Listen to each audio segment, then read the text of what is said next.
We were on Zoom. You know, it's amazing that we use Zoom like it's this language that we knew. It wasn't that long ago. It was a fast car. Now it's how we communicate.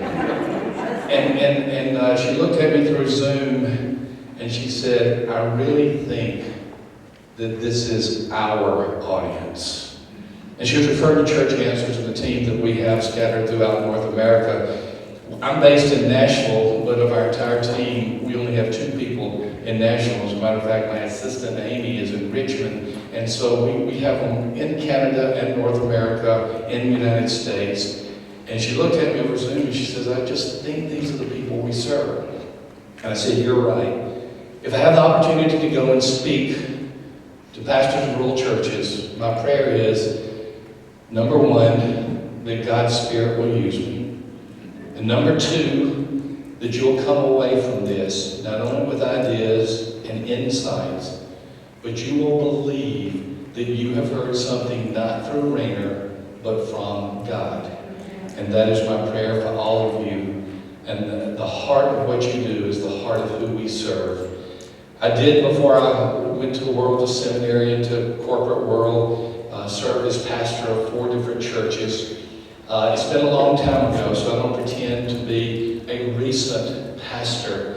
But you know, the question comes up, and this is a kind of a trite question. The question comes up: have things really changed as a result of COVID? Well, the answer is obviously yes. Some things have changed.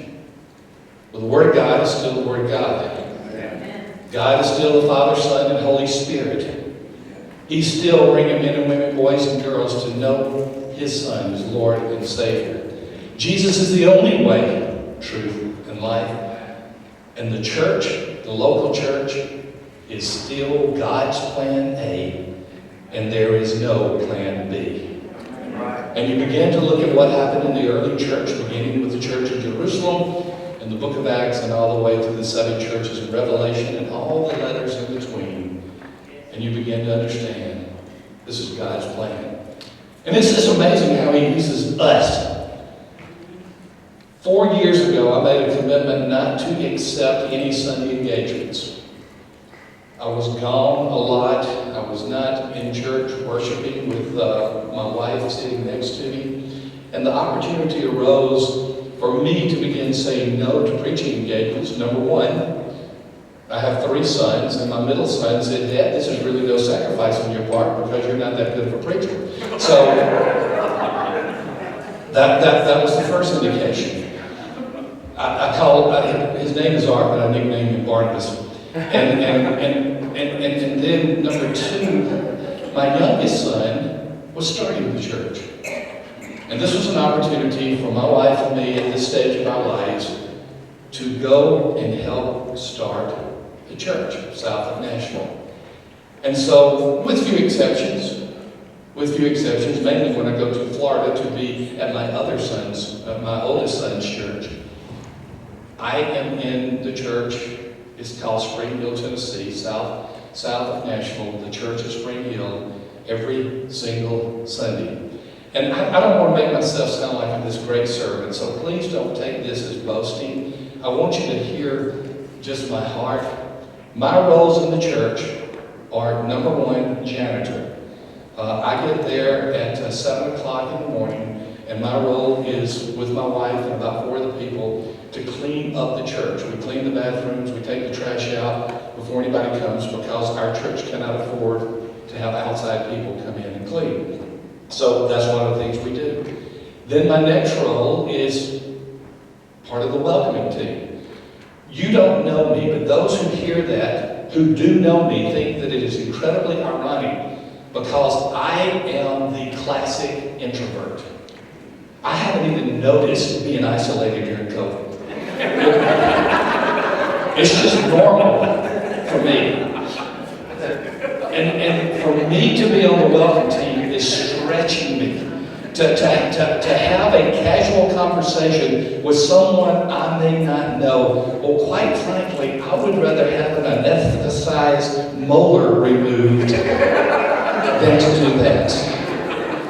That's just who I am. Small talk is not part of my vocabulary. And so God has stretched me by putting me on the welcome team. COVID, with all of its challenges, was a nice break from seeing people. And so I enjoy that. And then my third role, primary role in the church, is I teach a group. We call ours community groups. And it has been one of the most incredible things, and to see what has happened during COVID, and to ask the question, have things really changed? Yeah, they have, but they haven't. And by the time we get done this morning, I get done, let me say that, I hope that you'll come away not only inspired, but informed about some things that you can do right now, about some possibilities that can happen. Have things really changed? I mean, yeah, COVID will be a marker for us. 2020 will be a marker. In my family, we've had 3 broken bones during COVID. It's just become normal for these types of things to happen. And it's been a weird time too. Let me tell you briefly about a conversation I had with my oldest son, who lives in the Sarasota, Bradenton area and pastors a church in Bradenton. We were on the phone. By the way, I have 3 sons. And you talk about how things change when you have a child, but it's been 40 years since I had my first son, 38 years since I had my second, 35 since I had my third son. And you talk about how things change and how children. Well, I didn't know how good the change would be until grandchildren came along. I can remember the names of all of my 11 grandkids. I don't always remember the names of my sons.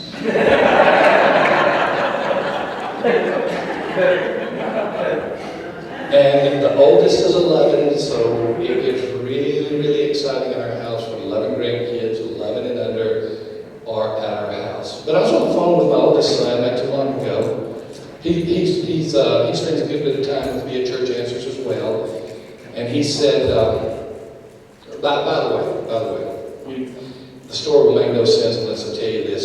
I was supposed to be granddad, but the firstborn grandchild, the 11-year-old now, he could not pronounce it, and so I became Rad.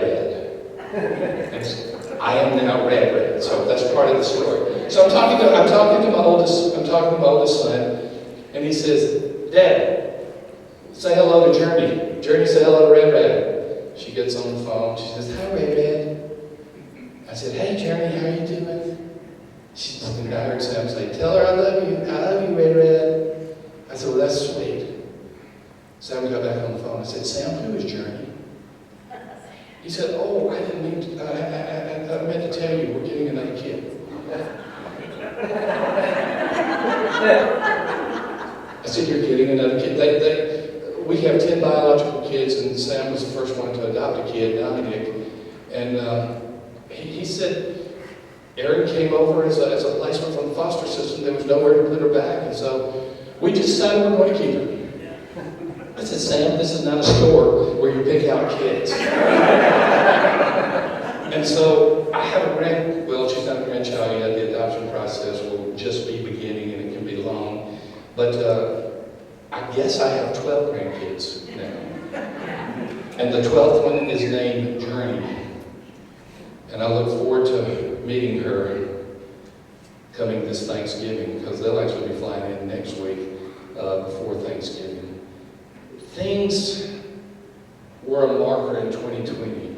Children are markers. Marriage is a marker. Grandchildren are the grand markers. But our salvation in Christ is the greatest marker. And those are the type of things that I want us to focus on, those things that really matter, even as we go to the context of how things have changed. And please understand that in the context of my presentation this morning, you will hear a lot about change. And you're probably tired of hearing that. You're probably ready for things to get back to normal. You're weary. In the past, a streaming service would be going by the creek and watching the creek flow. Now it means that it's something on the internet. Vernacular has changed. Life has changed. So much has changed. But I want you to hold on to the constancies that we will be talking talking about as we go through these issues. 12 issues. 12 critical issues. Not just to survive, but to thrive in a post-COVID church. And post-COVID is really not the best phrase. Probably my book title, Post-Quarantine, and even with the spike, that may be back in some churches really soon. But the period after COVID has started would be the best way to say this. What do we need to know in these days through which we're going? How can we begin to understand how God will begin to open doors even as He is closing other doors? I've got you have a handout in front of you. You should have no more than one blank to fill out per point on this, because I want you just to follow along with me. I will have a lot of statistics, but I won't try to overburden you with a bunch of numbers. I was talking to that same middle son, the one that's called Art, that I call Barnabas, and I was talking to him coming here. I had a late night drive last night, and he said, "Where are you going?" I said, "Well, I'm going to West Virginia." He said, "What's the group?" I said, "Assembly of God group, rural churches, rural church leaders." And he said, "What are you speaking on?" I said, "Well, I'm going to speak on post-COVID." And he said, "Dad, you're going to give a lot of statistics." I said, "I have a few." He said, "Well, I just listened to a podcast you did, and you gave a lot of statistics, and let me just share with you, you were incredibly boring." So,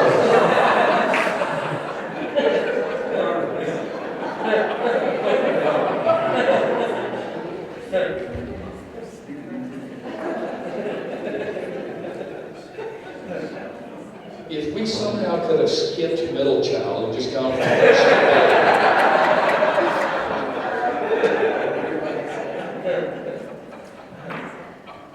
they're not just different, they're weird. And so I'll try not to overburden you with statistics, but I do want you to hear some things. And I hope that some of these will be encouraging. Some of these are going to be challenging. So follow along with me. And even if you think I'm talking without getting to a point, you're ready for me to you're looking at your clock and you're saying, she's already 10 minutes into this, we're already at number one, we'll never hear them. I will get to all of them. Because some of you don't care what I say, you just want to make sure all the blanks are filled in. And I want to make sure that we get to all the blanks. I know you're these checklist type people, taskmasters that just want to get it done and get out of here. Okay, I'll get them all filled in. Number one, understand that normal will not return. Understand that normal will not return. I don't know what your definition of normal is, but I'm going to define normal as 2019 and before. It could be you want to return to 2019. Some of you may want to return to 1990. Some of you may want to return to 1960. It was a very good year. But understand that normal will not return. Once again, ladies and gentlemen, the reality of this is things are going to change so dramatically. The context and culture is going to be so different. Not just in metropolitan areas, not just in mid-sized communities, but in rural communities as well. And understand that basically what has happened is that you are in the place of a new mission field. You have not moved geographically,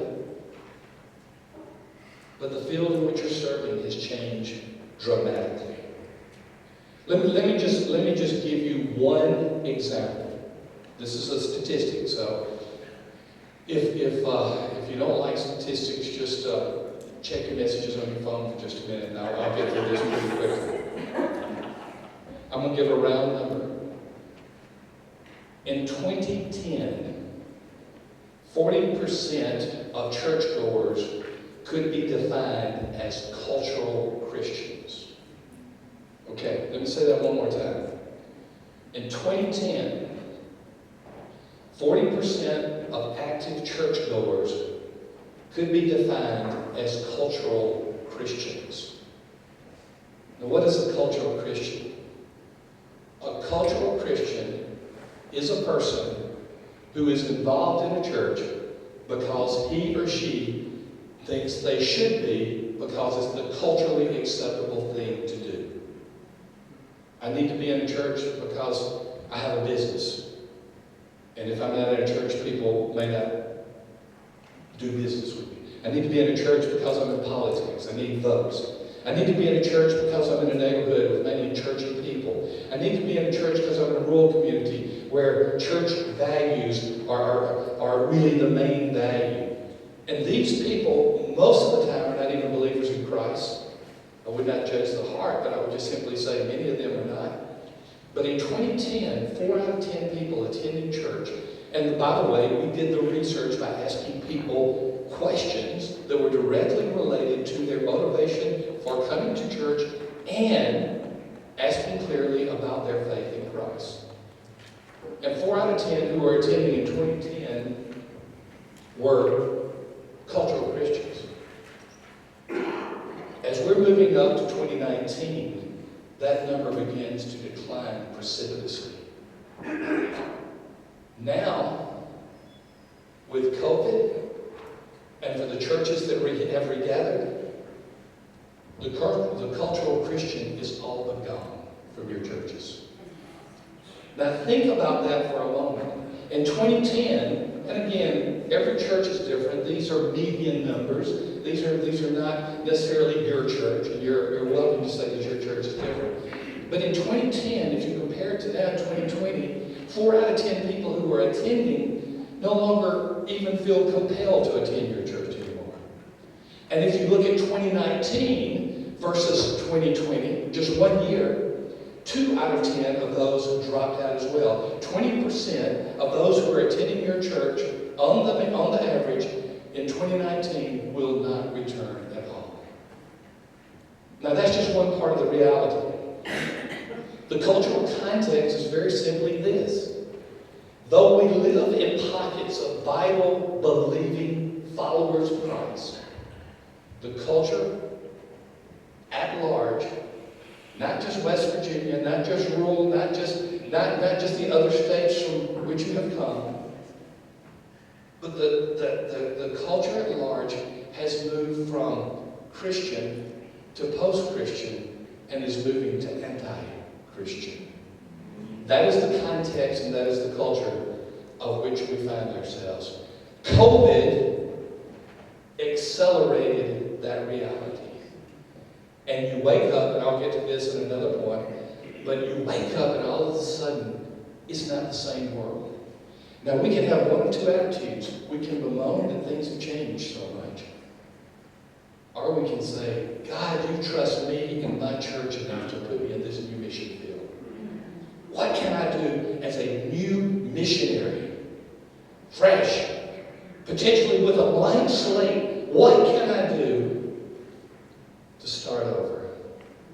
Not with the basics, but with the things of methodology and context.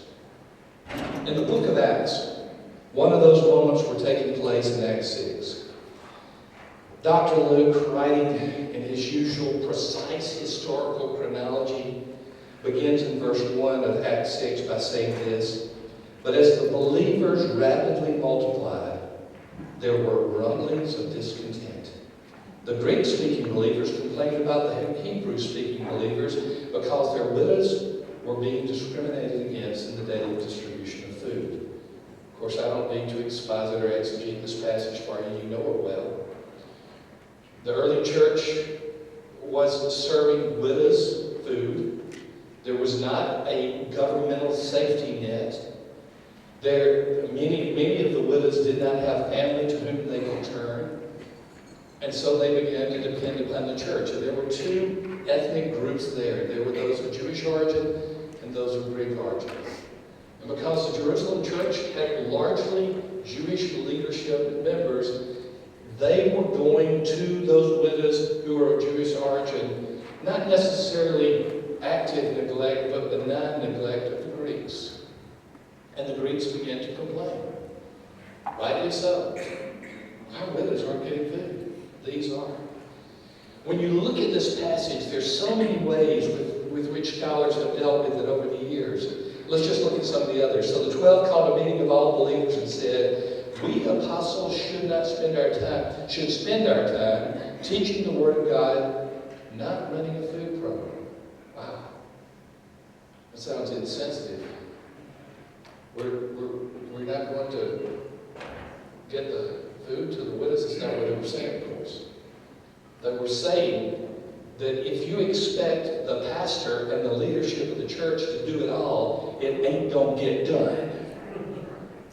And they decided to pick 7. We are going to turn this responsibility over to them, and in Acts 6:4, we will turn their ministry to prayer and to the ministry of the Word. So they chose 7, and they began to put their hands on them for this ministry. I want you to see the result. By the way, I know this wasn't a typical business meeting because it says in verse 5 in the meeting, everyone liked this idea.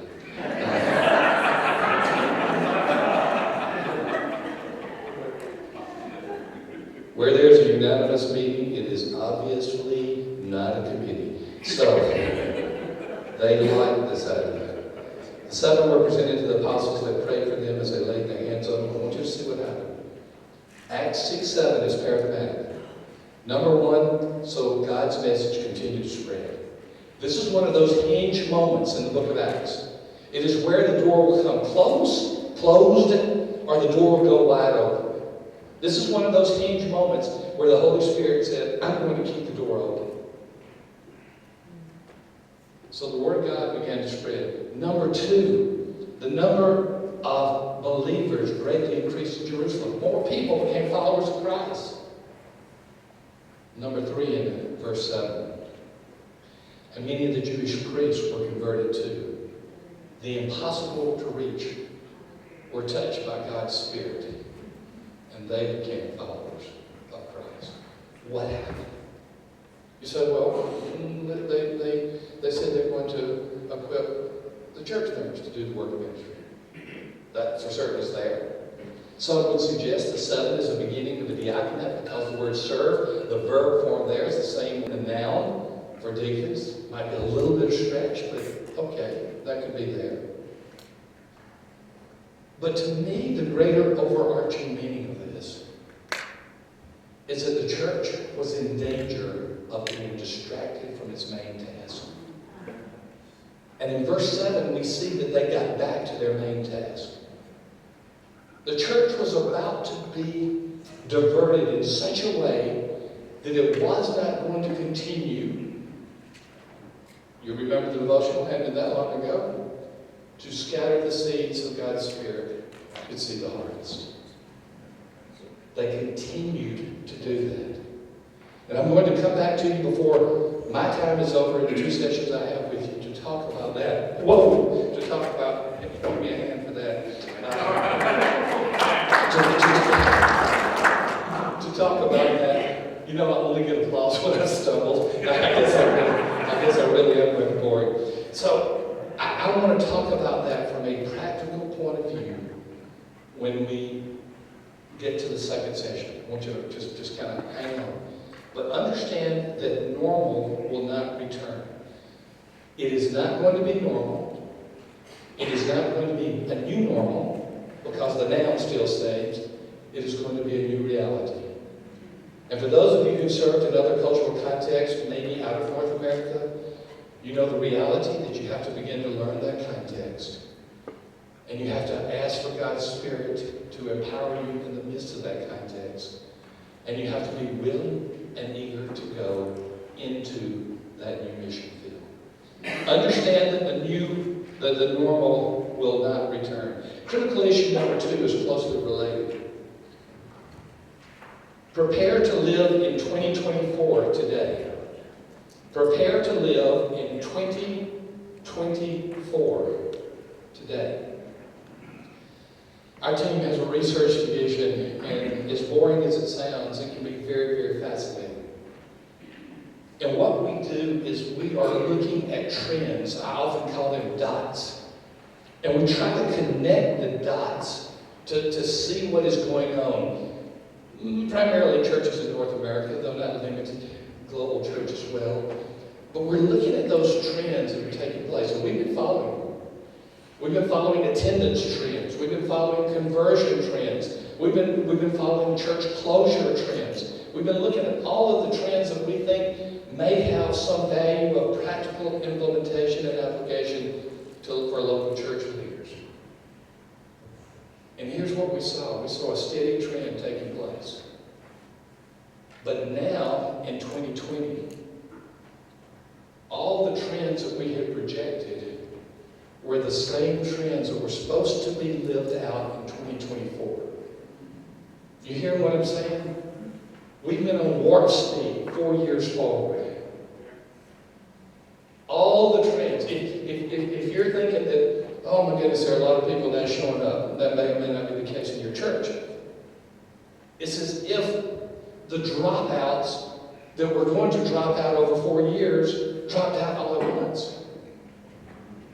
If you begin to look at your community and how it has changed in COVID, it's as if there was this chasm, this time warp, where we just ripped out 4 years of the linear timeline.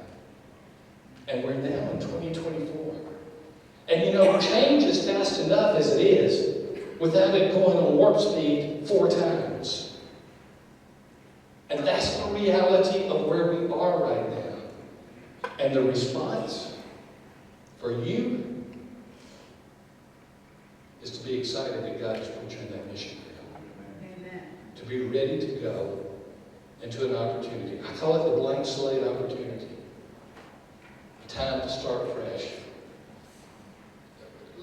Let me ask some of you this. This is not rhetorical. I'd like to actually see a few hands if this applies to you. Have you ever had a challenge leading people in your church to change? Would you raise your hand?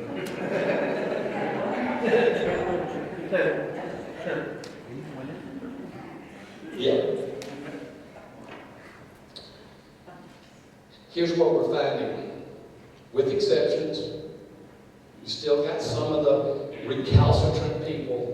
I remember my first church, a rural church in Indiana. I remember the entire deacon body. His name was Merle. And I remember how stubborn and how slow change was. Oh, I'm going to get to the rest of the numbers. Those of you over here who are worried about the blanks, I'll be back with you. These over here want to hear some story stuff. I'll tell you this. When I first went to pastor that church, it was my first time preaching as a pastor. Now this was way back when. This was 1984, so we're going back to antiquity. And I'm looking out at my massive congregation of 7 people, and by the way, we had a congregational vote to call me, and the vote was 6-1. 7 people, and I couldn't get a unanimous vote. Maybe ours were like, I can't preach. And of those 7, the one person who voted against me was Mary Mulligan. Still remember each of those names. I remember the person who voted against me. She was also the first of the group to die. I'm not trying to make a correlation. You're jumping to conclusions about somebody. So I was just making an observation. So preaching that first sermon, the church was basically led by a matriarch. Elderly lady. Her last name was really Smith, and we called her Granny Smith. And it was hard to get anything done unless Granny Smith approved it. she'd been a member of the church since the 17th century, and she and just hard to get anything done without her at least tacit blessing. So I had preached a few times there. This is my first time as pastor, and I'm preaching there, and I was going to preach from Matthew 28, Great Commission, and I begin in verse 19, and you will be my, and no, that's Acts 1:8. Therefore go and make disciples of all nations. And as I said that first phrase, she yelled at me. And she said, "Turn on Jesus." Well, let me tell you something, folks. This was a Baptist church, and people don't talk in Baptist churches. We're just grateful for Presbyterians because they make us look excited.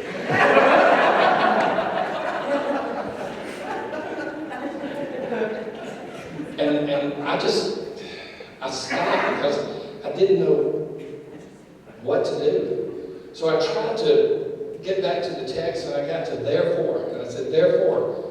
And this time with a higher decibel, she said, "I said, turn on Jesus." Wow.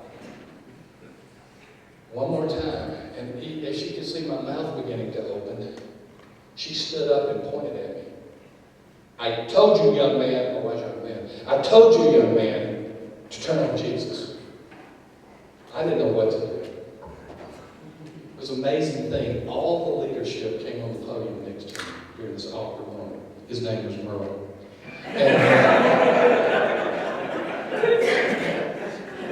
And Merle whispered something in my ear, and I understood. You see, behind me was a picture of the likeness of Jesus.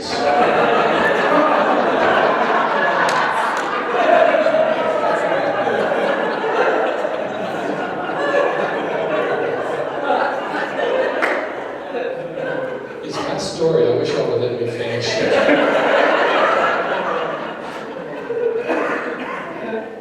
And when the church had gotten electricity 15 years earlier,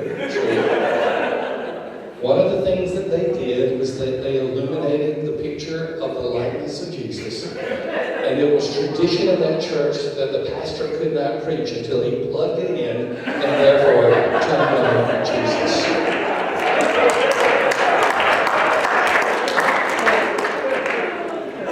And so here's the thing about it, ladies and gentlemen. You may not have had an illustration identical to mine, but you've had something similar to that. You've got your own stories where I have to do what in order to do what, and I have to, I can't, oh my goodness. And though you may feel like your church is different, as we are surveying church members lately, we're hearing now that there is an openness to change. Maybe not as much as we would like, but more than it was. And hear me well on this. This might be the time where God is saying, push it a little bit more. Push it just a little bit more. You may get fired, but still go on and push it just a little bit more. There's been worse martyrdom for the sake of the kingdom. I wrote a book many, many years ago called Eating the Elephant, and the thesis of the book is you eat an elephant one bite at a time. And I define leadership in a church, particularly an established church, as leading one small step at a time. I don't think my book applies anymore. I think the days are too urgent. I think the opportunity is right. I think the window or the door, whichever metaphor you want to use, is open for a season. Yes. And now is the time to push forward and to see what doors God will open. This is a season that I wouldn't just define as COVID. I was define it as a period where God's Spirit is beginning to work afresh and anew. They're ready to move forward. Point number 2, understand and prepare that you're living in 2024. I've already mentioned number 3, so I want to be clear on it, but yes, I'm about to give you the blank, and I think there are 4 words in this one. So for this group over here, I'll move slowly. Y'all will probably get it. Don't obsess over members who will not return. Don't obsess over members who will not return. Don't misunderstand me or mistake what I just said. I didn't say don't love them. I didn't say don't reach out to them. I didn't say don't try to get them back. I'm simply saying this. If you take too much of your emotional energy that God has given you over those, you're going to lose your emotional energy to reach the opportunities that are out there right now. That's why I use the word obsess. That is not don't minister to them. That is not don't care for them. That is not don't pray for them. It's none of those. But many times we leaders, using the parable of the lost sheep, will go after that one, rightly so, but that parable was really about salvation and bringing them back into the flock, but that's another thing. But that parable did not say that the shepherd neglected the opportunities in the field. So hear me well. There are going to be some people in your churches who will not return. Don't celebrate it. Well,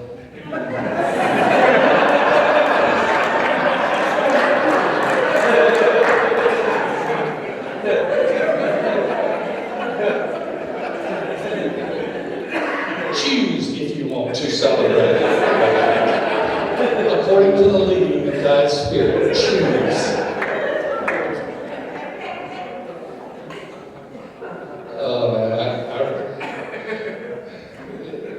I remember one of the worst leadership groups that I led, and it was tough. It was a church council in the church, and so wrong got me. But I nicknamed 2 of them Ananias and Sapphira, and that was terrible. Oh my God, absolutely terrible. So don't obsess over the members who will not return. Remember, I've already shared with you the 20% factor. That's a median. That's right in the middle. Some of you will have fewer than that number who won't return. Some of you will have more. But this is a winnowing. This is a shaking out that is. This is a shaking out that is taking place. Simply saying this: don't neglect the mission field because you're trying to tend to the holy huddle that won't come back. Don't neglect that mission field. Now is the time. Critical issue number 4. This has been one of the most encouraging things. Take prayer ministry to new levels. We, in our organization, a guy by the name of Franklin is our digital marketer.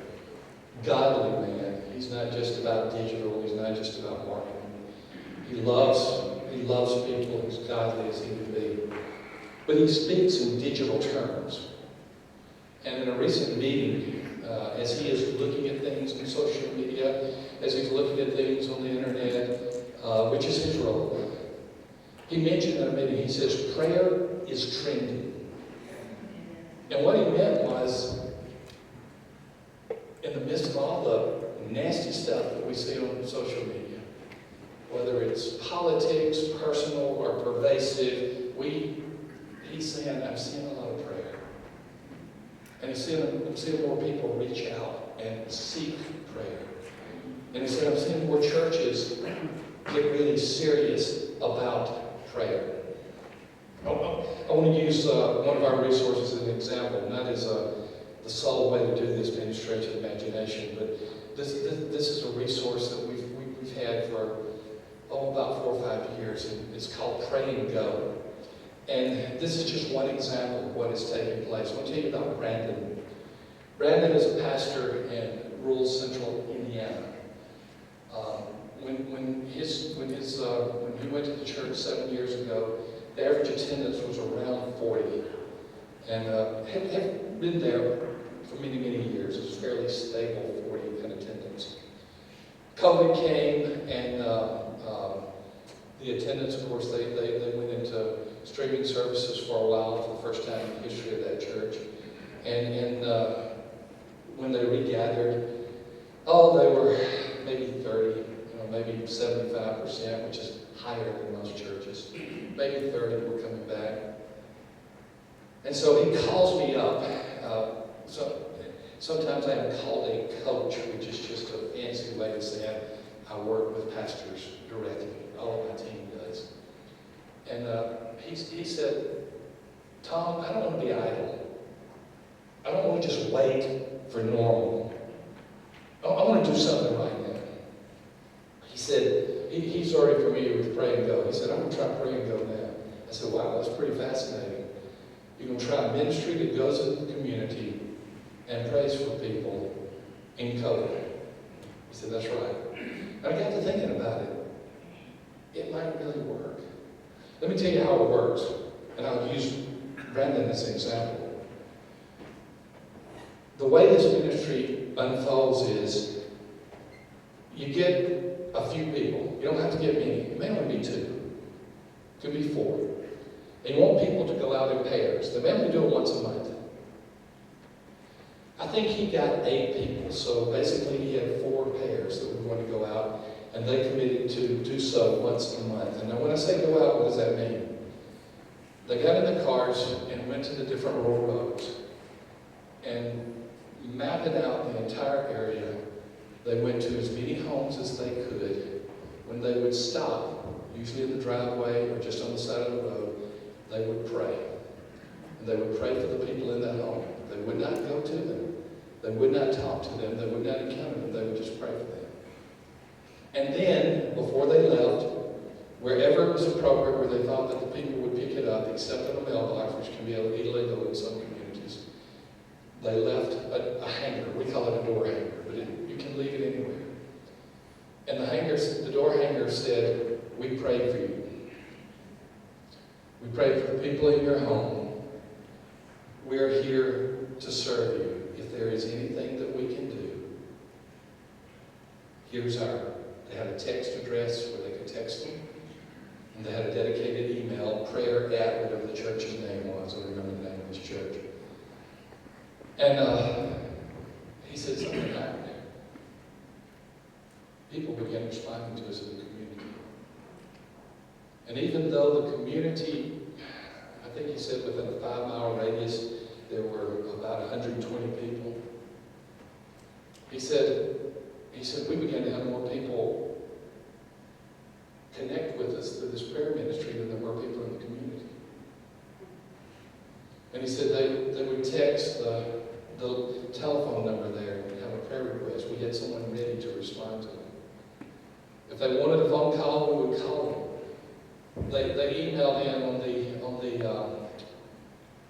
dedicated email that was there. Many of them particularly liked the text, though, where they could just go on their phone and text a message. And they followed up wherever necessary. He said, we saw something. As our church began to try to regather, we saw something. The number of guests in our church were multiples of what it had ever been. He said, some Sundays we get 1 guest, some Sundays we get none. He said, we were having 5, 6, and 7 guests show up every Sunday. How did you find out about our church? You prayed for us. That's why we're here. And they would talk about what's going on in their lives and their home. I know that the example I'm about to give you, and I'm going to kill myself for this, so I know that the example I'm about to give you is an outlier. It is an extreme. But this was a church that had 40 in attendance in a very sparsely populated rural community.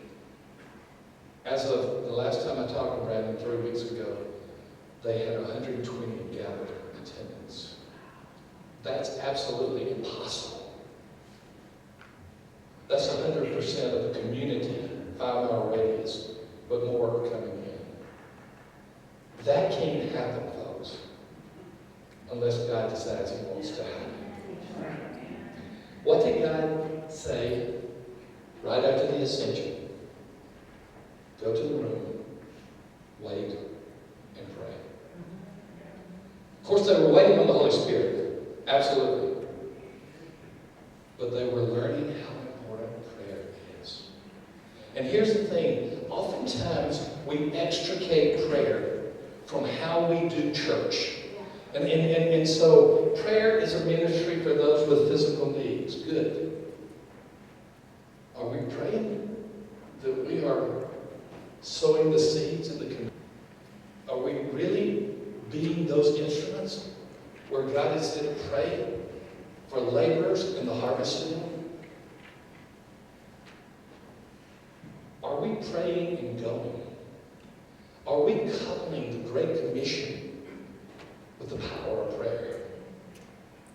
And Brandon's church, albeit an extreme example, is a great example of how churches are beginning to say it's a mission field. And many of our members feel very comfortable going and talking to someone. I would cold call, even if you may know them in your rural area. But many of them will go and just pray and leave something and say it for you. Prayer is training. And during this time, ladies and gentlemen, of all the things that you can be doing in this era, think about how you can unleash the power of prayer to see what God's Spirit is up to. Okay, I'm going to give you kind of a Monday, kind of bring it down before we take a break. And this one, there may be a little bit of a cringe factor because I'm talking about technology. But I want to go in and say it because our team works with churches like yours and smaller and other small churches. And so we've been saying this not only to rural church pastors, but to pastors in metropolitan areas whose churches are down to very small numbers. We've been saying that to a lot of people. 80%, 83% of all churches in North America are now at 150 or below in attendance. So your church is a normal church, a normative church is what Mark Clifton and I call it. And so we love serving the body of Christ. By the way, you know what else is trending? That's rhetorical. Millennials, those born between 1980 and 2000, and Gen Z, those born after 2000, they are desiring to go to small worship gatherings, not large. The large churches have been addressing that by having more sites and campuses because they know that the millennials and Gen Z do not want to go to the larger gathering. It's an opportunity for those who have smaller gatherings. Okay, critical issue number 5. This can seem mundane and boring, but I'm going to go in and say it. Your church does not exist in most communities without an outward website. Let me say that one more time. Your church does not exist in most communities without an outward website. Your church may not even have a website, much less an outward website, and I'll explain that in just a moment. My mother-in-law, I think she's 86 years old. My mother-in-law discovered the internet in 2020. I mean, it's just one of those freaks that took place in 2020. It's just, and I asked her this. I said, Nell, why did you get internet service? She's in a very rural area, and in South Alabama.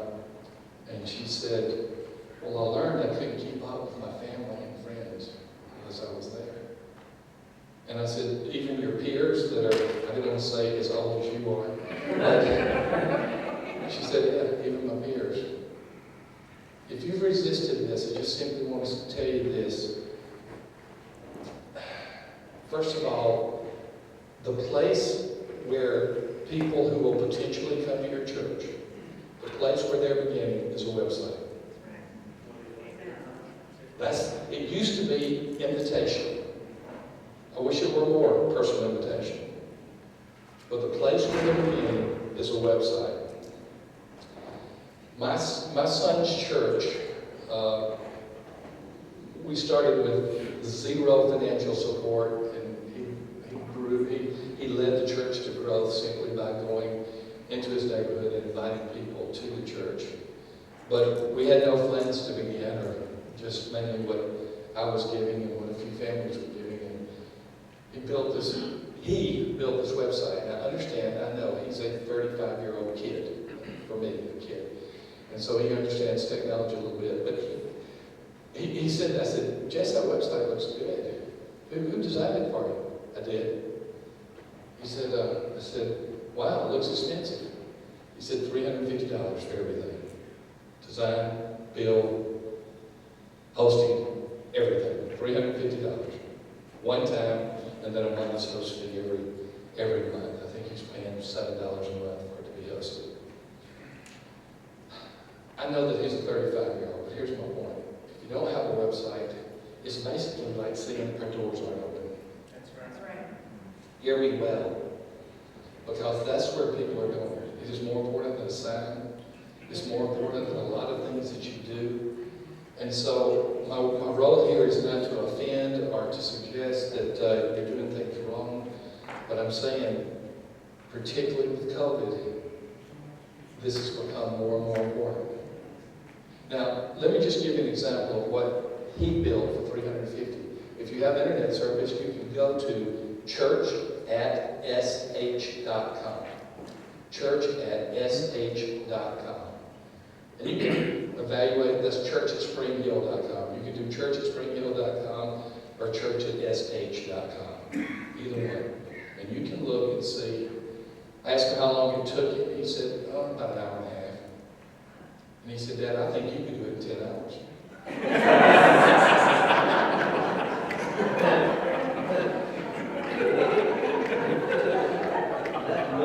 That's not the middle son, no. All three of my sons have the spiritual gift of sarcasm. I have no idea where they got that. Because Mark Nellie Jo's a godly, sweet lady, and that would only leave me. So I don't know where they got that. Now, I'm going to tell you something about this website. Again, you may not want to hear about websites. I understand that, but and maybe I want to tell you this is the most critical issue regarding it. You ready? Y'all awake? Y'all ready? The most critical thing that you need to know. Hang on. That's 10:30. I don't have to quit. It's time for a break, so I'm going to stop right now. When you go and check out, and when you come back, we'll talk more about this. See you then. The newspaper types of print that we used to have, where you would get the paper and it would be folded, usually in half. Of course, it might be rolled up or something, but usually in half. And they put the most important information on what you would see before it unfolded. The most important information that you should be seeing on a church website is what happens when you put it on a smartphone. Because now 88% of people are using their smartphone as their default internet device. 88% are using it as their default. They're more than their laptop, more than their, for those who still have a desktop, but more than any of those are using that. Okay. For those of you who made it to church@sh.com, someone tell me what the first button is on that page. Directions. Okay. What's the second one? Service times. Who is this website built for? Yes. This website is not built primarily for members. Members don't go to church websites that much. They hear what happens inside the church. I don't go to a website. I don't care what's on the website. Put all your wrong. This website, of course, it has events and community groups, which are third and fourth on here.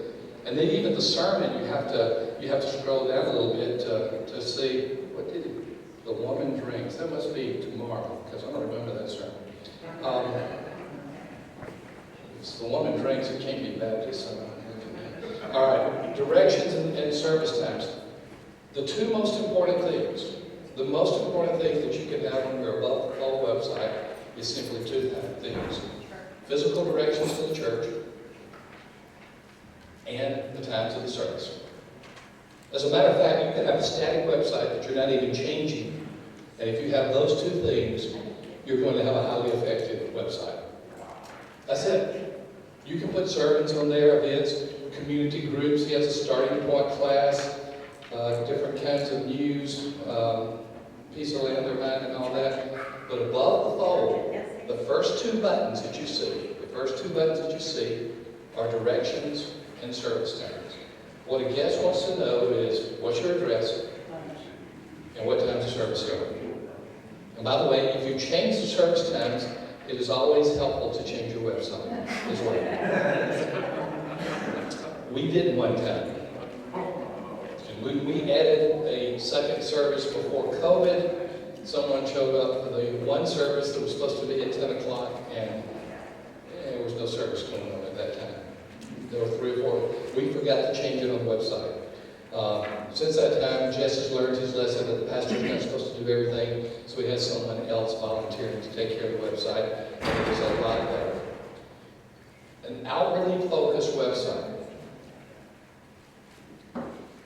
remembers that guests are there first, and members are there rarely. And those are the two things. Even if it's static, even if the only time you change it is if you change your physical address or if you change the service times. This is the most important thing. You can add a lot of other things to it, but here's the really crazy thing about it. Over 98% of the clicks on a church website are to one of these two things. Pastors get disappointed because they think they're going there to look at his sermon or to hear his sermon. 98% of visits to a church website, we can look at the analytics, the Google Analytics all the time, and we're going to see that's one of two things. If they come to your website, well, first of all, if they look for your website, there is a presumption you have one. So just keep that in mind. Everybody assumes every organization has one. Secondly, if they come to your website and they don't see those two items above the fold, they're probably going to go to another church or not at all. Those are there. Again, you say, well, that's pretty lazy. They can scroll with their thumb. They're not. 98% of all traffic on church websites are to one or two things: directions or service times. So what is that? That means that churches that have an outwardly focused website make certain that those two things are, what was the phrase I used? Above the fold. The first thing you see. And by the way, when Jess designed this website for just a few $100s, it took him a little over an hour to design the first one. Of course, someone's added to it since then. It was like that on the smartphone. In other words, every website company will do what's called mobile friendly. So once it's designed, it not only shows up on a desktop or a laptop, it shows up fitting on the mobile phone. You don't have to do anything special anymore.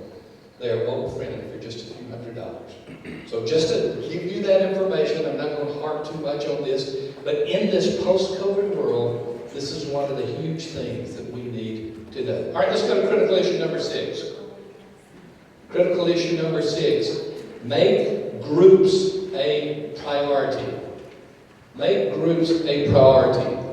Now, to be clear, groups go by all kinds of names. Some churches call their primary groups Sunday schools. Some of them call them community groups. Some of them call them life groups. Some of them call them death groups. I don't know. There are all kinds of different names that are out there. Do you have groups in your church? Yes or no? Yes. What's the primary name? Life groups. Anything else? Connect groups. Sunday school, Bible study. All of those are groups. What? Prayer. Yeah, if it's an ongoing group, sure. Absolutely. So, let's talk about groups for just a moment. I call it the 5X factor of the 5 times factor. Did I get the blank thing? Yes. I do it. Y'all are okay. I'm worried about this group over here. Make groups a priority. Make groups a priority. That's the fill in the blank.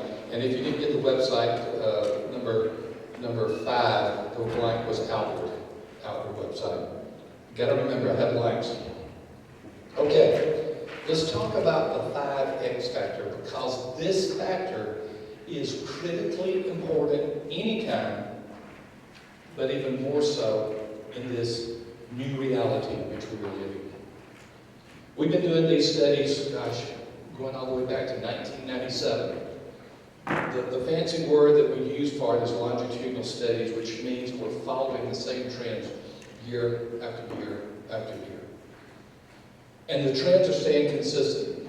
And we're beginning to see the same trends emerge in the COVID era, the post-COVID era. And it is this: someone who is in a group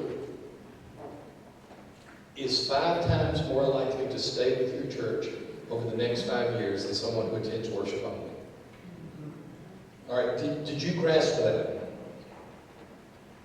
That's assuming that they don't move out of town and they don't die, that they're physically able to come. Someone who is in a group is 5 times more likely to still be active in your church 5 years later than someone who attends worship only. That to me is one of those statistics that can be boring or it can be revelatory. And if you really, really begin to think about it, if you want your church to have a sticky factor, if you want your church not only to reach people but to keep people, groups do that. Okay? If that didn't get your attention, I'm going to give you one more statistic about groups versus those who attend worship only. Those who are in groups give 8 times more than those who attend worship only. Now I have your attention. I was working with a pastor a year and a half ago, and he was bemoaning the stewardship of his church. This was pre-COVID.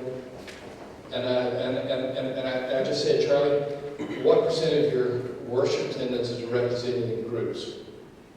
And he said, about 30%. I said, make a concerted effort to double that number to 60%. Start emphasizing groups. He was talking about money. He said, I thought we were talking about money. I said, just go with it. Go with it. Make a concerted effort. It took about 6 months, but with a real big effort to create some new groups, move people to groups, he did that. And guess what? Financial giving skyrocketed. In that short a time. Why? People feel more connected to the church in groups. People feel like they know more about the church through groups. People are more involved through groups. In this COVID era, it may not be as easy to get people together, but it's not, this era ain't going to last forever. And even all of the groups of our church are now back meeting in person. We don't know with the new spikes in the Nashville area if that's going to continue, but we're all meeting in person except one group, and that's mine. I am the second oldest person in my church, and so we have the senior adult group, which means you're above 40.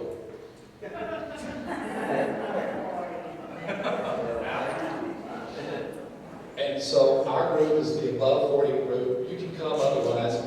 We have elected to stay digital until the first of the year, and so we're still meeting on Zoom, but the rest of the church is in person. And the person who keeps the finances has affirmed that those who are in groups, we're now at about 80%, account for about 99% of the giving in the church. It is absolutely amazing. Groups, you get more volunteers from groups. You have the ability to do more evangelism from groups. You have a greater assimilation factor with groups. Groups in and itself is discipleship. Everybody has different definitions of discipleship. I hear often, does your church do discipleship? What's discipleship? It's just becoming more like Jesus. If someone sits in a worship service and listens to your preaching, now, both may not be true. They may sit in your worship service and not listen to your preaching, but if they're in the worship service and they listen to your preaching, that's discipleship. They're learning to be more like Christ. One-on-one is discipleship. Classes are discipleship. We have this idea in many of our churches that discipleship is just this and this and everything else is this. If somebody's in a group, they are being discipled. They are beginning to see that their lives can be more transformed by Christ through the efforts of a group. So I just wanted to put that number out there. It is an incredibly, incredibly important statistic. But I'm going to shift now to once again, and I understand that the digital world, for many of us, is still an intimidating world. I mean, if I have something digitally that I need done, I don't call my 40-year-old son. I call my 35-year-old son. And if he can't answer it, I call my 11-year-old grandchild. The younger, the better. All of my grandchildren are digital natives. They grew up in the digital world. They don't think about it the way I do and others do. One of the real vivid memories I have, trying to think, I'm going to count Journey, because I don't know if she's one yet, but I'll just count her since they told me that she's going to be a grandchild. So we have 7 grandsons and 5 granddaughters counting Journey. And my oldest granddaughter, Maggie, was in my lap several years ago. She's 10 years old now, so she was in my lap, like, I'm guessing that she was 2 or 3 years old at the time. And I was reading her a magazine. And I had it open. And then she started pushing it like that. I said, "What are you trying to do?" She says, "I want it to move." Maggie, this is paper. It's not a digital screen that you swipe. She said, "I want it to move." That was a realization to me 7 or 8 years ago, how differently digital natives think than I do. And so when I begin to think of the digital world, I begin to think of the Maggies of the world. But here's the thing that I want you to grasp as much as anything in number 7. Learn that the digital world is a mission field. If you think of the digital world as a tool or some kind of imposing technology, you're missing the point. It is a mission field. If you go serve in a place that has a different language and a different culture in a different part of the world, what do you do to reach those people? You learn the language. You learn the culture. You do everything you can to be in the mission field. Ladies and gentlemen, the digital world is that mission field now. And we need to stop thinking about the digital world as something that young people do. It's a place where Jesus is. It's a place where His Holy Spirit is working. It is a place where lost people who need the love of Jesus Christ are. It's not just Facebook and Twitter. It's not even some of the newest social media forums. It's where it is that, but it is so much more. It is a mission opportunity. When I talk about websites, again, I'm trying to just do a little bit on basics in the digital field, but when we begin to talk about the digital world, understand that it is not a burden, it is an opportunity. And as we learn the digital world, you know what we're doing? We're becoming missionaries. We're becoming culturally contextual in a way that would honor Christ. We're beginning to learn a world that we don't know, and that's what mission work is. Learn that the digital world is a mission field. We often talk about the digital funnel at Church Answers. I don't like the nomenclature funnel, but I'm going to use it. Here's what some churches are doing that has become become highly effective. They have their streaming services, digital services. They may be live or they may be pre-recorded. And I watched some pastors get real excited about that. And so I talked to a pastor of 40 in his church, and he said, I'm a mega church pastor now, and over 2,000 the first week. Then the next week it was 200, and he was kind of despondent about why the numbers went down. And they started out big with a lot of excitement, and they're declining now, but it's still a mission field. Still a mission field. And here's what we're seeing some church leaders do effectively. They're looking at their digital services. Again, I'm not assuming you have one, but they're looking at their digital services. And they are trying to connect with as many people as possible. There are different ways of doing that. Our church, if you scroll to any of the digital services at church@sh.com, we actually have a very simple digital guest card. It's a Google Doc. They just fill it out and send it. Just simple as that. But even if you don't want to do something like that, you can have an address. Write us at such and such at yourchurch.com or .org. And so what we're doing is we are trying to connect with as many people as possible that are attending digital services. Some of them are not in the community, and so they're one group where we can pray for them, but we obviously cannot physically reach them, but some of them are. And so what we started doing is at the end of every one of our digital services, we would come in and invite those in the digital service to a digital group. And we started having digital Bible studies, and they would move to that group.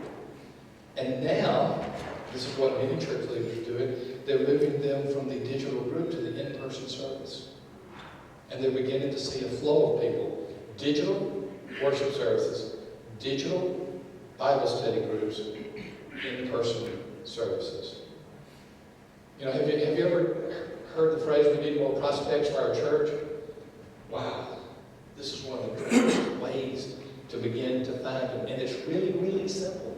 Again, you don't have to have a digital guest card. You can just have the pastor say, hey, people in the service right now filling out a guest card. The rest of you who are watching digitally, just write us at this address if we can do anything for you.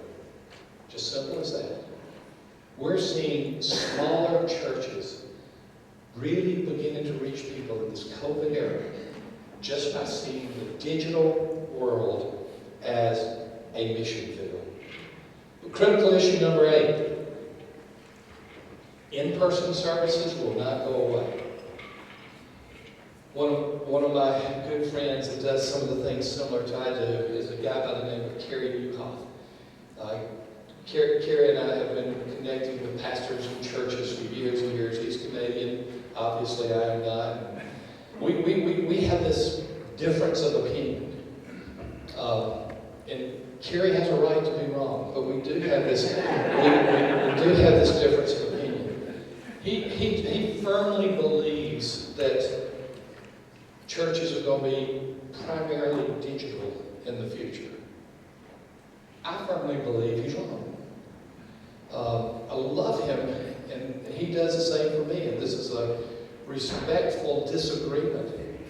But I am not seeing any indication in the data that we have that any churches, except a few large mega churches, we're not seeing any data that the church is going to go away from in-person services. We see that this is still going to be the primary gathering. And so as you begin to hear things like digital, as you begin to hear things like websites, above the fold, digital natives, and all those crazy words that I just told you, we are not seeing any indication whatsoever that in-person gatherings will go away. So that's just a word of encouragement for those of you who are wondering if that's going to be a reality. Not saying it. And this is not just a wish or an opinion. It is the data that we have. Critical issue number 9.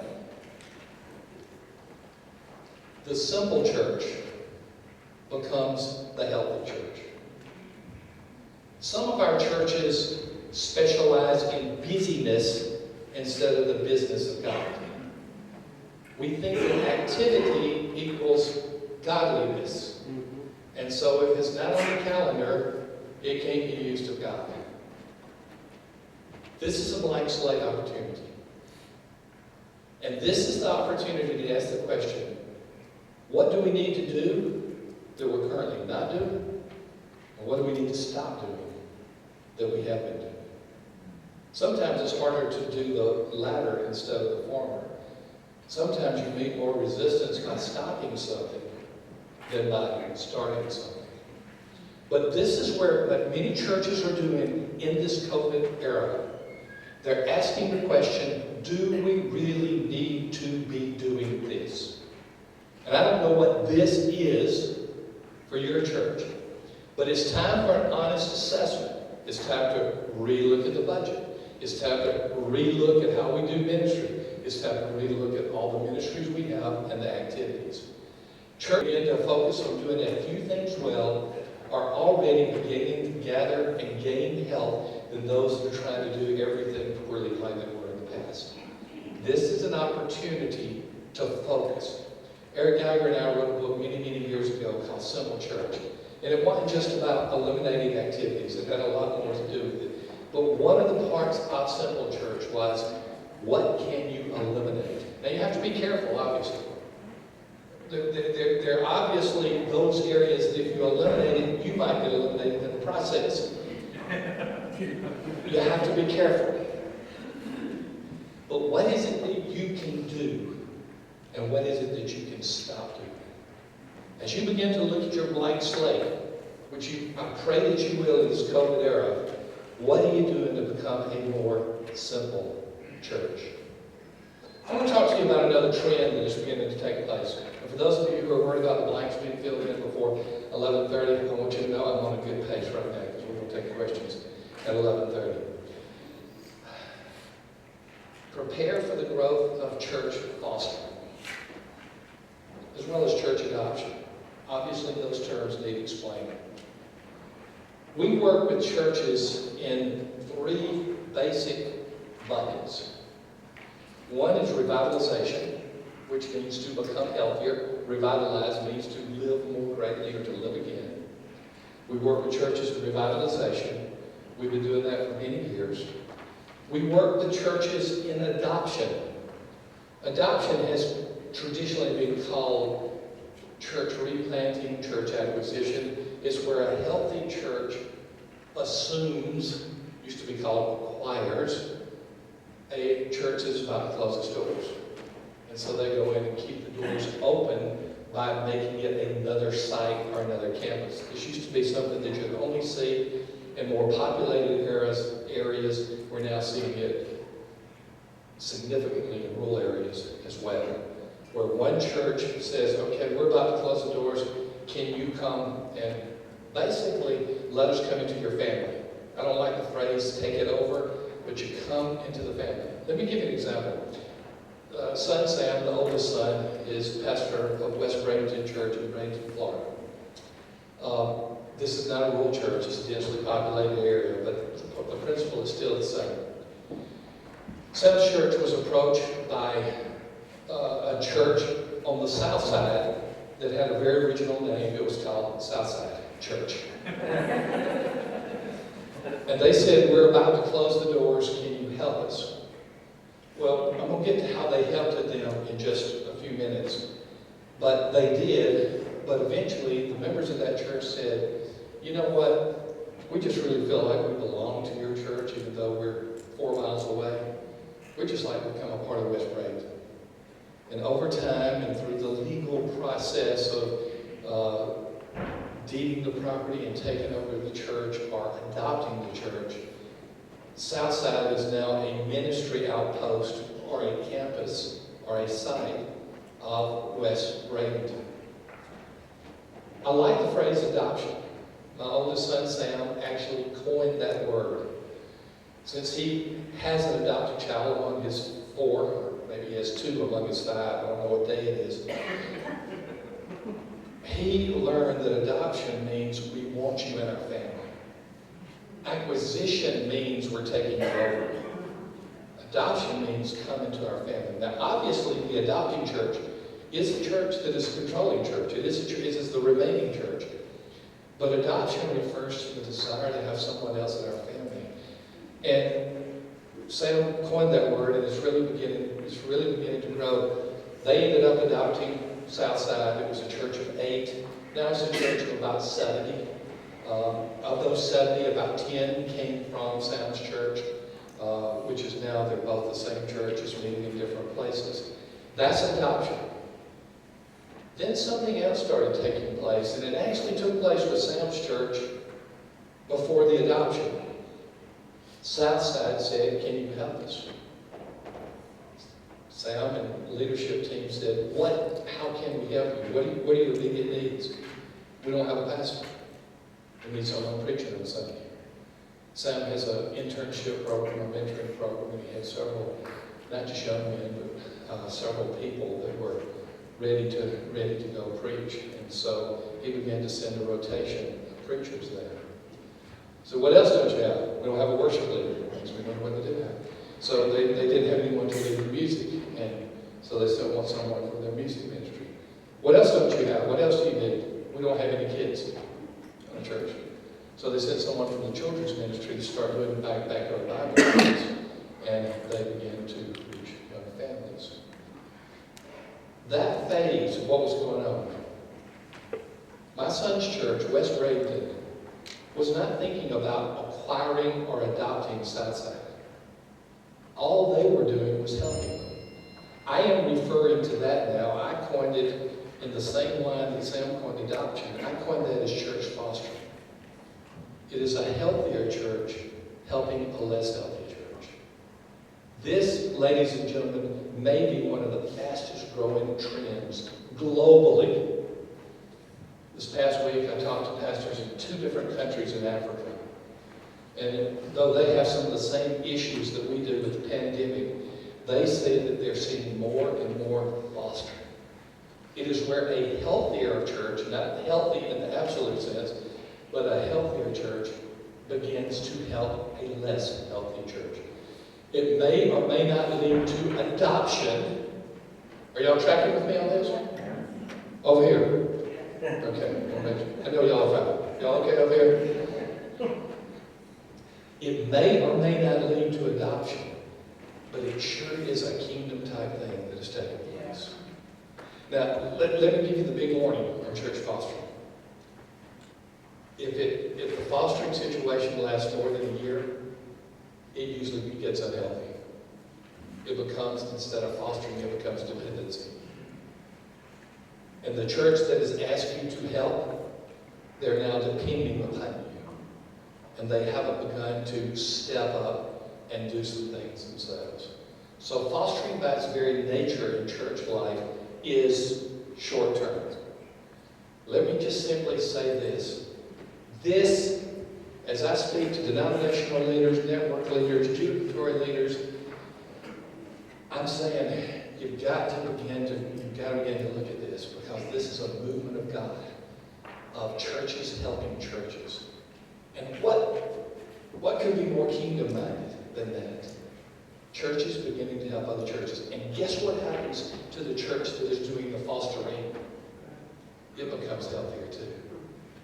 Because what is the number one reason for lack of health in churches? Inward focus.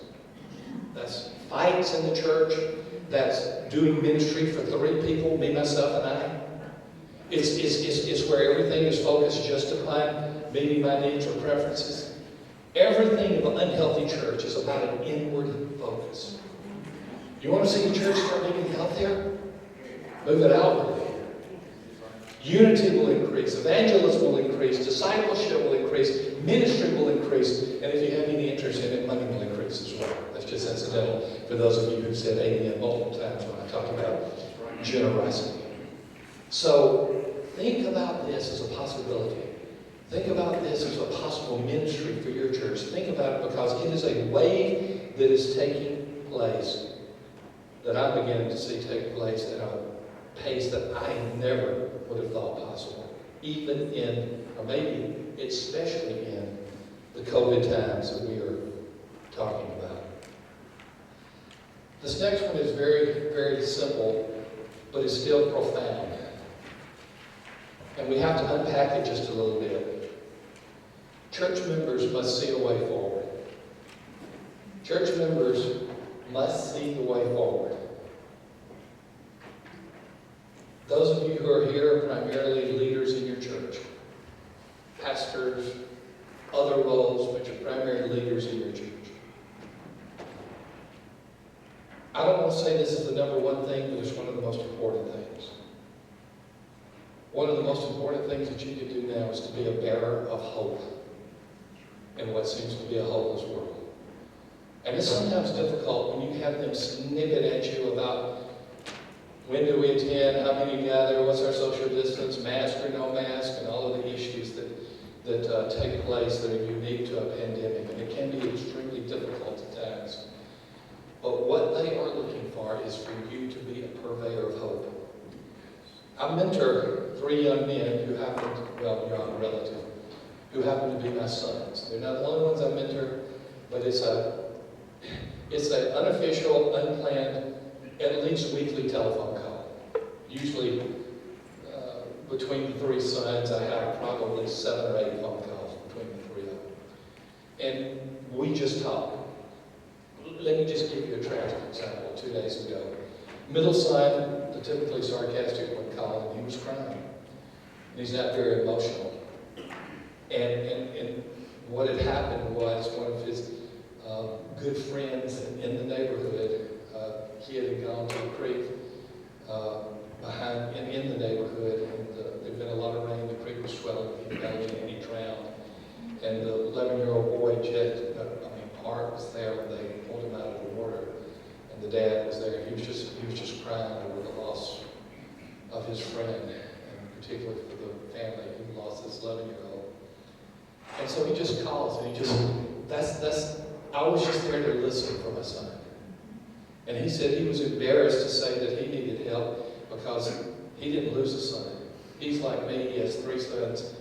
He didn't lose a son, but he was hurting, so I was there to mentoring him. Jess, my youngest son, I vividly remember this call that took place right after we went into quarantine and we had in-person services.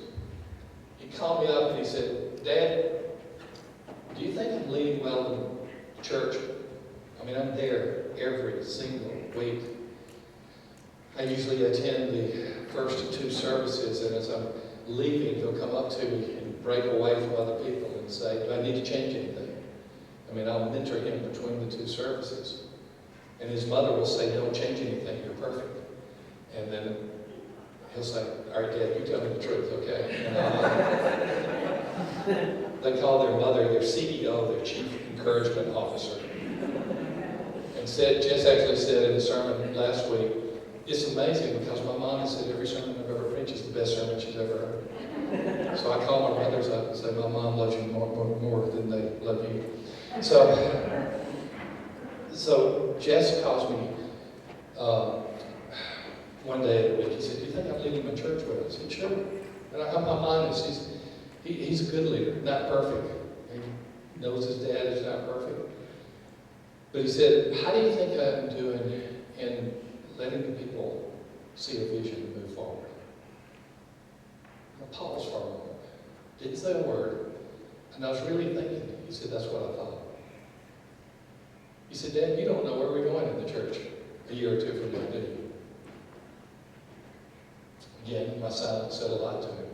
He said, that's it. We may not know the future perfectly, but we have to give our people a path that they start to travel down, and they travel with you.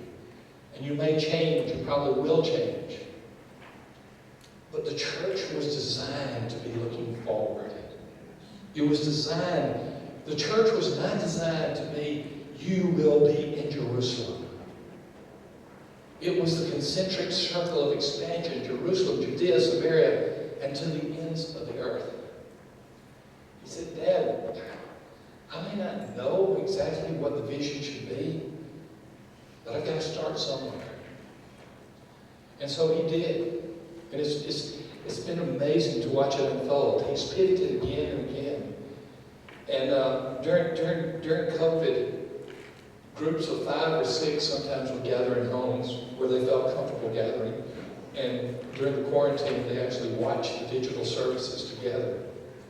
And some of them, particularly, were the farthest distance from the church and most of the members. He's starting to take those gatherings and to see if they can become micro-churches to reach neighborhoods that are currently unreached.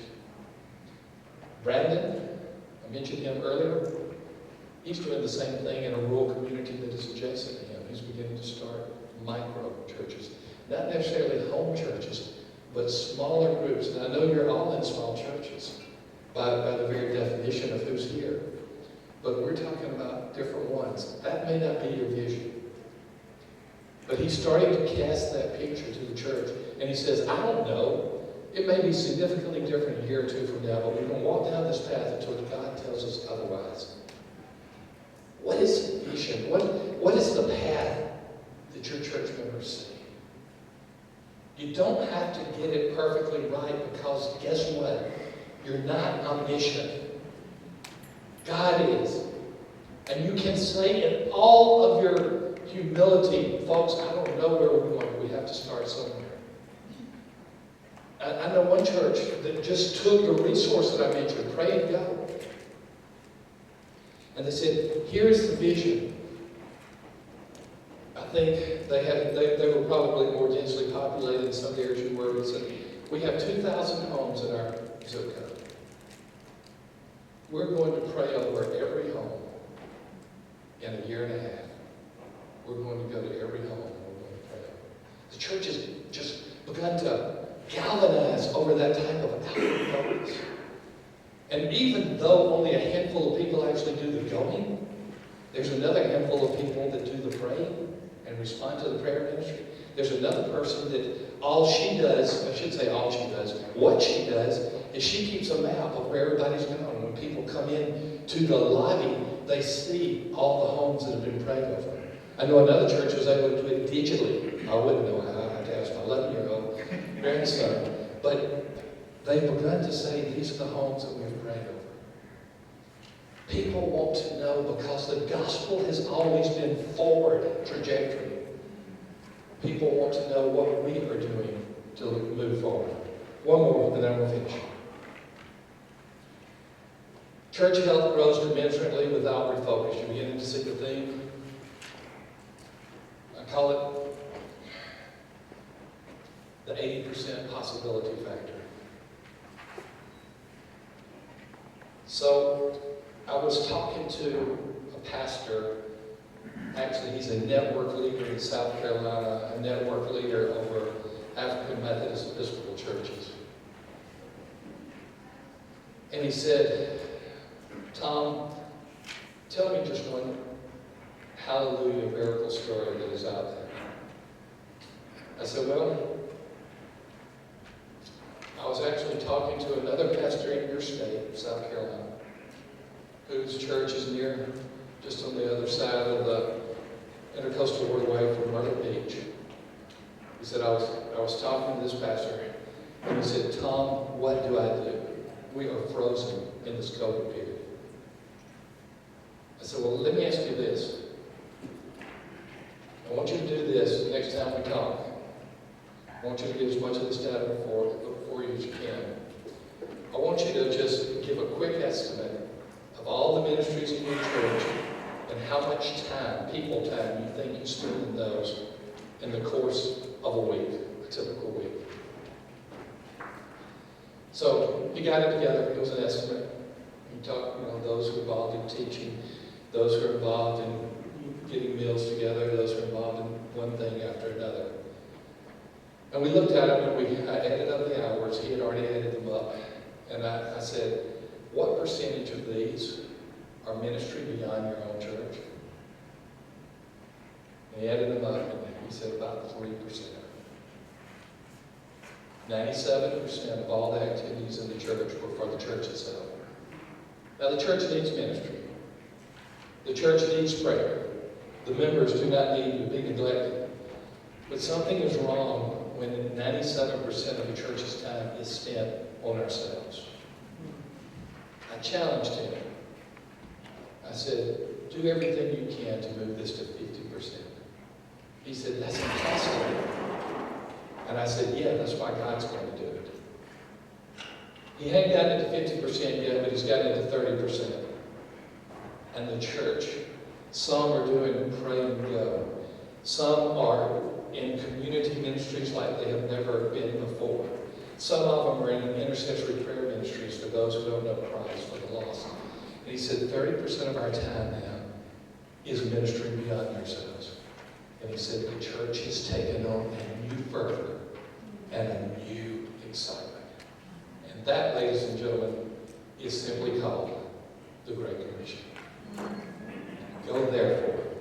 Not stay here for it, but go therefore and make disciples of all nations. Yeah, it's tough times. Yes, challenging times. But you know what? It's God's time. And it's time for us to realize that God has given us a new opportunity, not an insurmountable challenge, but a new opportunity. I actually think that we're headed to some of the best days our churches have ever known. And the question is simply this: will you join God in what He's doing? It will take some sacrifice, you will feel some pain, but oh, the reward of being obedient. Just imagine what God could do. To Him alone be the glory. Let's take some questions and see if you have any at this time. In the back. What would you say to yourself as a young pastor if you were starting all over again? What would you say to yourself now that you know after all these years? Well, if I was talking to me, I'd say, first of all, don't be as stupid as you were. My dominant spiritual gift is not only sarcasm, it's followed closely by ignorance. And I use that spiritual gift quite frequently. But I would say this: love everybody, but don't obsess over everybody, especially the critics. One of the things that I did as a man of 65 that I did not take, I was in the business world, so I did not become a pastor until my mid-30s. But one of the things that I did wrongly is I wanted everybody to love me. And when people would snip or snipe at me, I took it too personally, too frequently. Secondly, I would make certain that I had someone to whom I'm accountable. And I would be sharing what I'm doing to lead my church outwardly focused. Not only accountability for moral purity, not only accountability for time in the Word and time in prayer, but what am I doing to lead my church outwardly? And so I would make sure that I had someone that was like that. Number 3, I would learn. And I would learn more with greater hunger, with a more voracious appetite than I had before. I certainly learn in the Bible. I spend more time in the Bible than I did or have. But I would also be learning continuously. Let me tell you all this. We have this community. It's cross-denominational, non-denominational. A lot of assembly pastors are in this community. It's about 2,000 church leaders at Church Answers. Check it out sometime. Go to churchanswers.com. And one thing that happens there is they're continuously in communication with each other. Every day, one of the things we promise at Church Answers is if you ask a question, you'll get multiple answers to that question from our subject matter experts and from the community within an hour. Except at nighttime, of course, but during the day, you get any question answered within an hour. It's one of our promises. We hit it most of the time. You know why they're there? You know why those 2,000 leaders are there? They're learning from each other. And we don't let them get snarky. Church Answers have been around for several years. I've only kicked out one person from Church Answers. And it was just a Southern Baptist who was full of himself. And I just found that very, very because he was hurting the community. But other than that, it is a place of it's a place where you feel safe. So I would have a greater outward focus. I wouldn't obsess over my critics as much. I'd make sure I had accountability, and I would be a continuous learner. I'll stop there. Because if I had to tell my younger self something, it would take a long time. Because I've moved from stupidity to ignorance. Sir, I have a question. What's the difference between website and Facebook? Is Facebook enough or is it not enough? It's not enough. Facebook is a social media site. Here's the thing about Facebook. You don't own the real estate. So with Facebook, it can change on you. And all of a sudden the algorithms have changed, the rules have changed. You have someone else controlling the land, the digital land that you're on. And that's the danger with depending upon social media. I know a lot of businesses that have depended upon Amazon, Facebook, Instagram, go down the list, and they had business models that were dependent on them, and then the rules change, and they no longer have a viable business. It's the same thing for churches. Certainly have a Facebook page. Church Facebook page is no cost, and it's a good thing to have. But you don't own the digital real estate.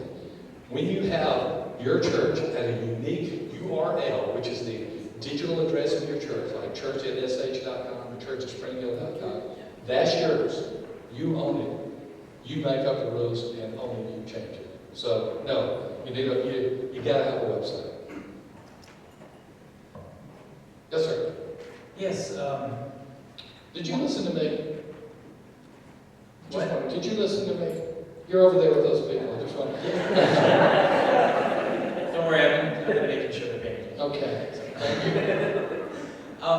The question I had is, what advice would you give for people who are worried about if they start streaming their services, that they're worried their congregation won't come to church anymore because they'll just stay home and watch it online? And is that a bad thing? Well, I tell them, don't worry, be happy. So that's the first thing that I would say. You're talking about the principle of cannibalization. That's not necessarily eating human, but that is where, because they go here, they won't go here. Now here's the reality. There will be some who will do digital in lieu of in-person, that could do in-person otherwise. There will be a lot more that you will reach that you wouldn't reach otherwise. So simply stated, the upside is so much greater than the modest amount of losses you would have.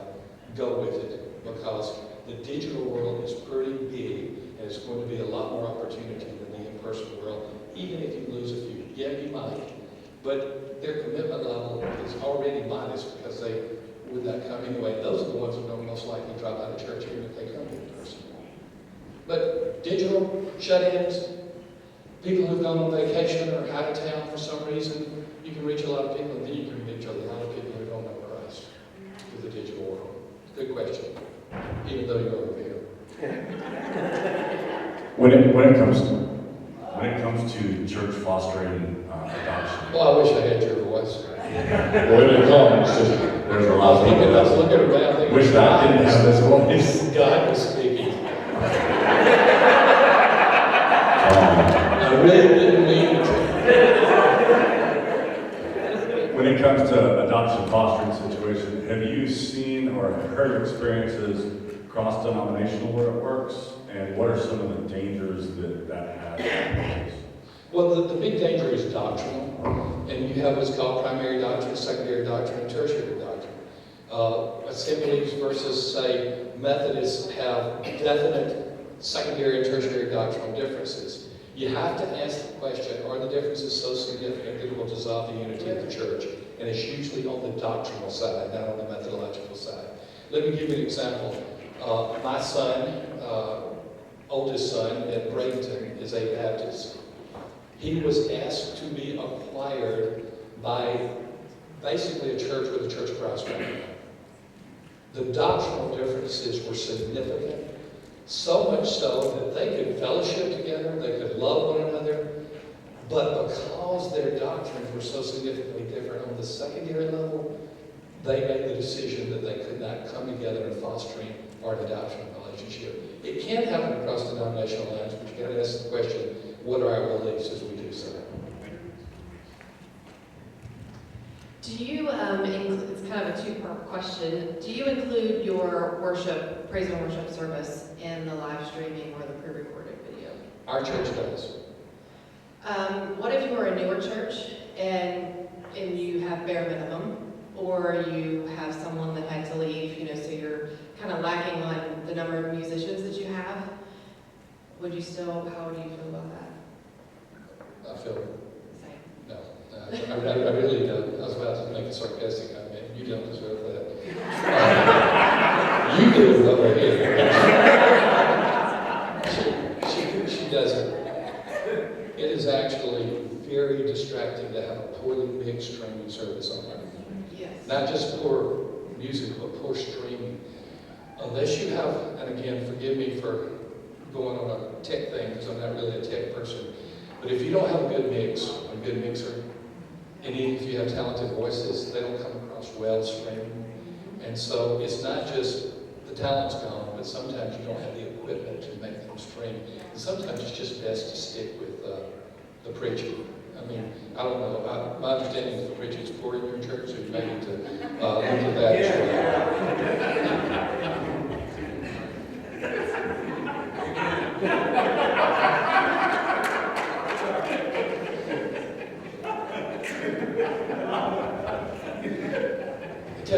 Tell me, I need to know when to cut this off. You're good. Don't tell me that. Just tell me. I know this is very recent, so you may not have any input on this, but within the last week, we live stream our service on Facebook. So just within the last week, there's this mass exodus from Facebook just because of various reasons. Parler is now a thing, I guess, and MeWe and all this. So are you guys starting to investigate some of those things to see, I'm just saying, from my point of view, with being a small church, it's hard enough for me to stream on one platform, let alone trying to figure out and keep up with all of these other platforms. So what would your recommendation be at this point in time? Still the giant in this is Facebook, followed by YouTube. So the departure you're seeing, Parler's a small part of it. The main departure is people are getting off of Facebook because the political season is coming to an end, and they have been there naturally. That will restore a balance there. I would not leave Facebook. There's no indication. Some people do Facebook and YouTube, or either or. There's nothing that's going to be close. Just remember, if you can, have your service also embedded on your own website too, as an alternative. Now, many people are going to go there, but you own the real estate there. You never know what the tech gurus are going to do, or how they're going to change it, or who they're going to kick out next. So have it on your own property too. It's still on Facebook and YouTube right now.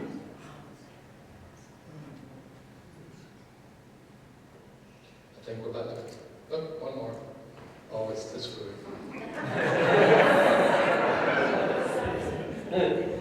I'm sorry, I just had one last question I really wanted your opinion on. Sure. From what you've seen, is there any difference in benefit between live streaming versus pre-recorded, or are they about the same, or is one better than the other from your experience? One of my favorite answers to a lot of questions is it depends. Pre-recorded requires more work, obviously, unless you're recording it while it's live and then letting people watch it after the fact, which I don't recommend, by the way.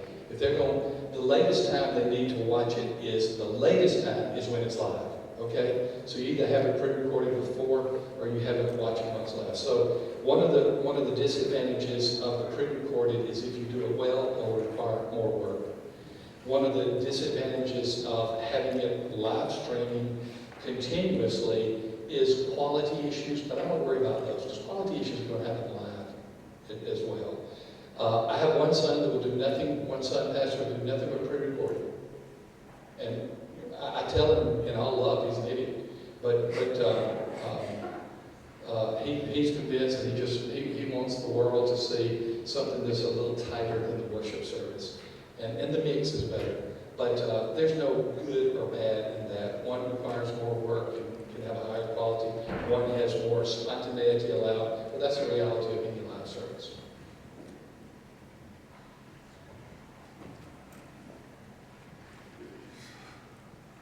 Same table? I wonder if you could define why having live streaming being your last time, if that's how I understood it. You either pre-record it and put it on, or you live stream it and then done. Why is it after the fact an issue? Because people look for your service times on your website. And they're going to presume that streaming is going to be there, unless you specifically say otherwise.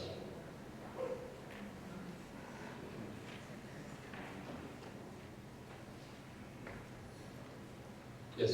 So, in your very first critical issue 1, I don't remember. okay, understand,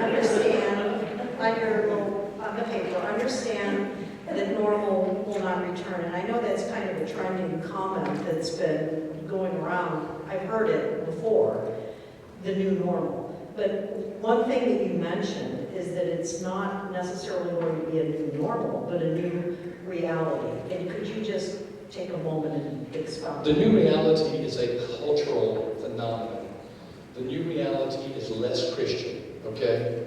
So we are in 2024, and the decline of Christian values has been accelerated, and the negative attitudes toward Christian values has been exacerbated. So we are 4 years. So part of the I'd call it the new reality rather than the new normal. Another part of the new reality is methodologies of churches which were waning before COVID are much less effective now than they were. I'm not going to specify methodology because it's different for different churches, but the methodologies of churches that we're using were waning are much less effective now. So we have the opportunity to look at a blank slate. So I'm looking at 2 issues. I'm looking at culture, and I'm looking at what the church has done to this point.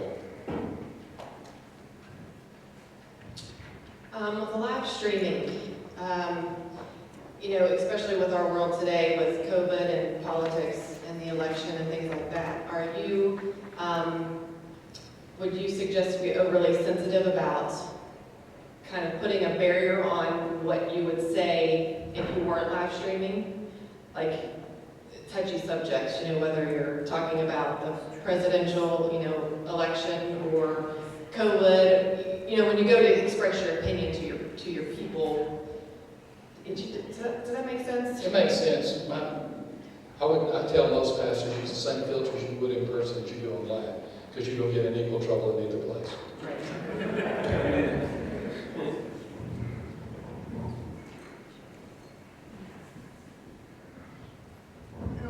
Our areas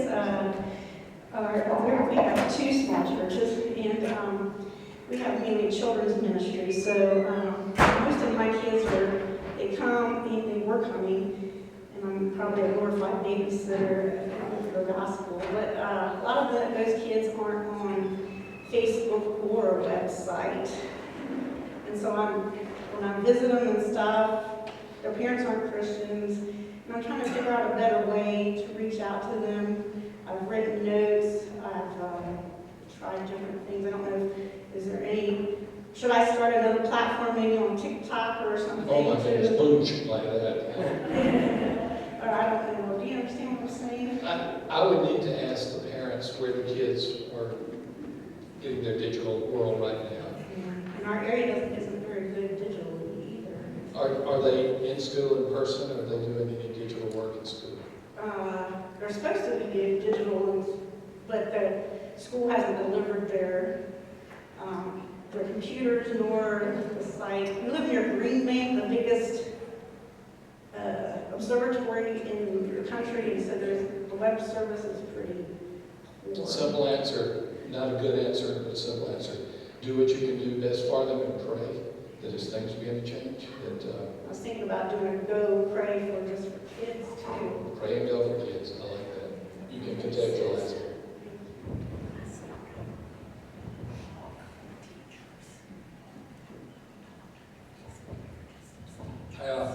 The new normal, that was really starting to weigh on me heavily, and I like the way you said it's a new mission field, and you said it's a new reality, and I like that because God actually laid in my heart and said, why are you having such a problem with new normal? In me, you're supposed to have a new normal every day. now taking and adding what you just said, in Christ, through Christ, and by Christ. Our reality is in Him and through Him. And so I've started to try to just embrace and say even more, you know, what's the reality of 2020 That's and good. beyond, Lord? Good, thank you.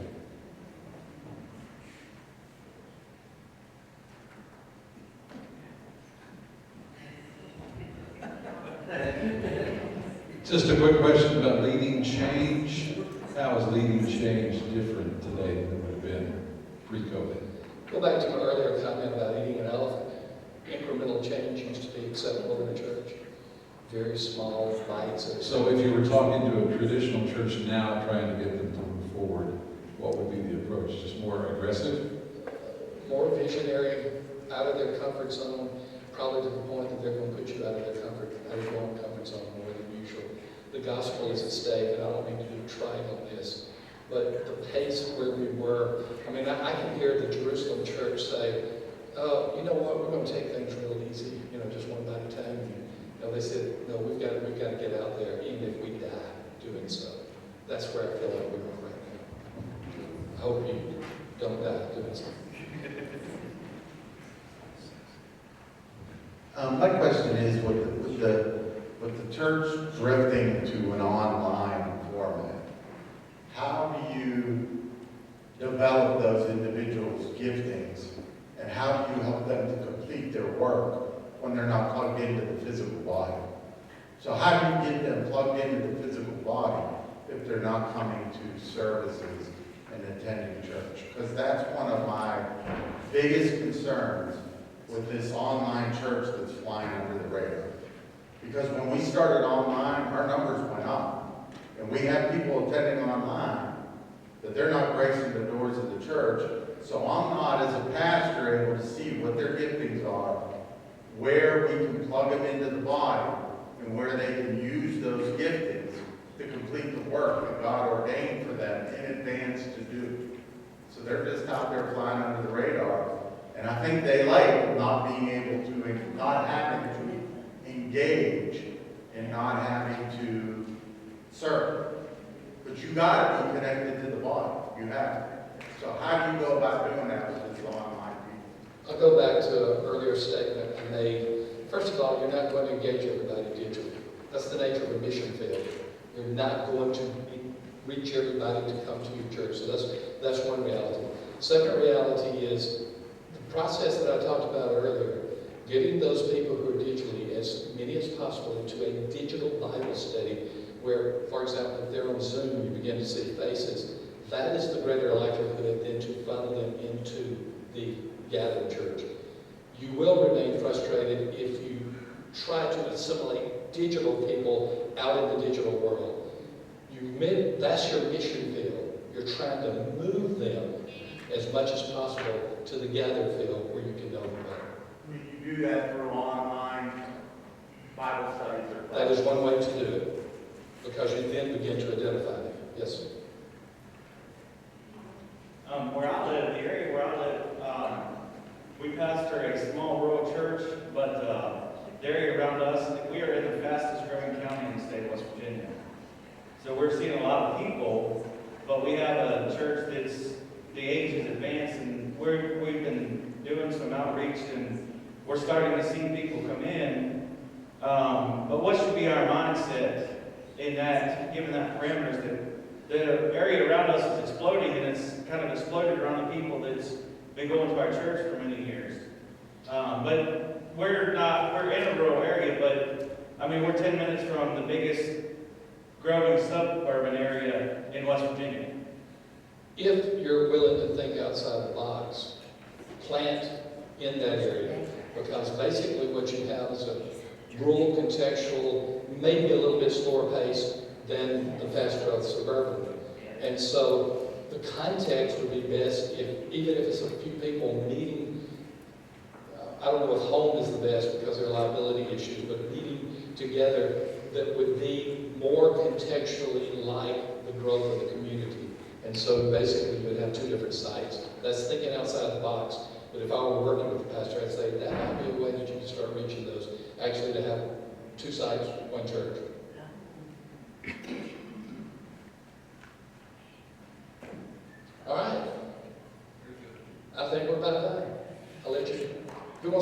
So,